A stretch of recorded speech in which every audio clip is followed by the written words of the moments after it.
les enquêteurs sont toujours par deux. Carole Bouquet était au CHU d'Angers cet après-midi.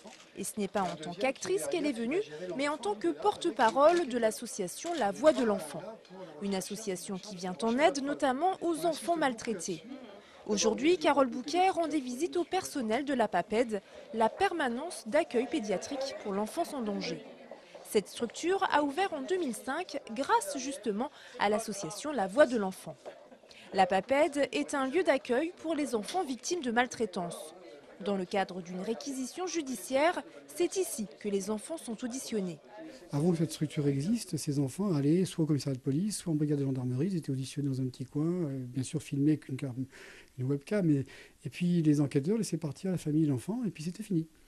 Or, on sait très bien que la détresse de l'enfant est majeure, celle des parents aussi, et qu'il faut absolument prendre en compte cette dimension-là. Et c'est notre but, c'est de pouvoir les accompagner.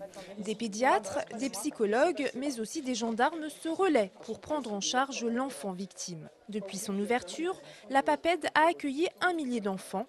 En moyenne, 300 mineurs sont auditionnés par an. Après le CHU, Carole Bouquet s'est rendue au palais de justice d'Angers pour inaugurer la première salle d'audition protégée. Cette salle, c'est une petite révolution dans le monde judiciaire.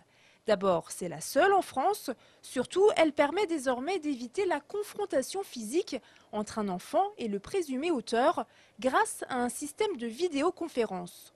D'un côté, il y a l'enfant et son avocat. De l'autre côté, le prévenu, son avocat et le juge d'instruction. Et chacun peut participer à la confrontation par écran interposé. Déjà dans le cadre d'une confrontation ordinaire, la mise en présence physique entre des adultes peut avoir quelque chose d'extrêmement violent. Lorsque vous avez un enfant de quelques années, qui a 6 ou 7 ans ou 8 ans, même plus âgé, cela peut avoir quelque chose d'extraordinairement choquant, traumatisant, d'être confronté à celui qu'il accuse. La salle est utilisée depuis le mois d'octobre.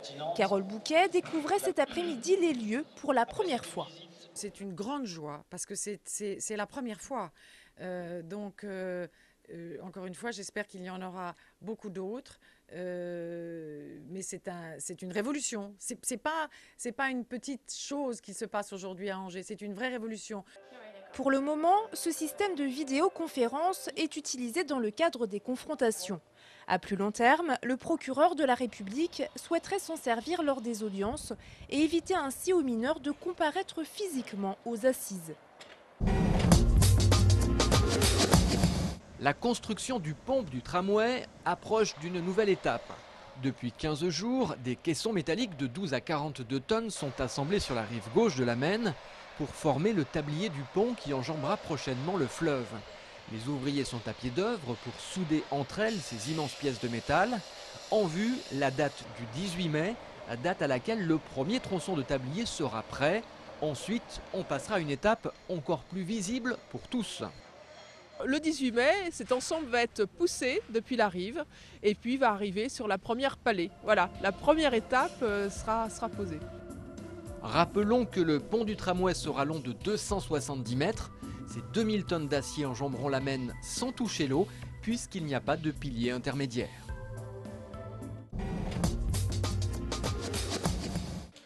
C'est le sujet qui va alimenter les conversations des parents et des 14 000 écoliers scolarisés dans les écoles angevines. La ville d'Angers réfléchit en effet actuellement à un possible retour de la classe le mercredi matin pour alléger l'emploi du temps des élèves concentrés pour l'instant sur 4 jours. En novembre dernier, Luc Bello, l'adjoint chargé de l'éducation, a lancé une vaste consultation afin de recueillir les avis de tous les acteurs concernés par le dossier. On a vu plus de 1000 personnes, on a vu plus de 300 parents d'élèves, on a vu presque 250 enseignants, une soixantaine de directeurs d'école.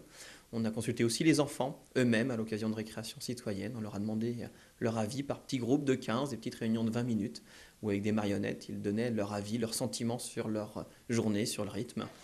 Du côté des parents, l'éventualité de voir les élèves en classe le mercredi matin fait bien évidemment débat. Petit échantillon recueilli ce midi à l'école Saint-Paul-les-Genêts. J'aimais bien la solution de l'année passée, un samedi matin en alternance, un samedi matin sur 2. Je trouvais le rythme intéressant. Je ne suis pas particulièrement favorable, c'est vrai que c'est un jour familial pour moi le mercredi, donc j'aime bien faire des activités avec les enfants. Pour moi c'est une bonne idée dans le sens où les parents qui travaillent, au moins ils peuvent les mettre à l'école, quoi. Fin avril, début mai, ce sera au tour des conseils d'école de se prononcer sur le dossier. La décision finale sera prise par l'inspection académique. Si le feu vert est donné, ce dispositif pourrait être appliqué à la rentrée 2009 ou 2010.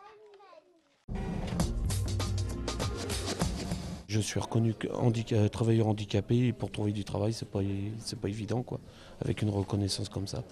En ces temps de crise économique, trouver un emploi n'est pas chose facile.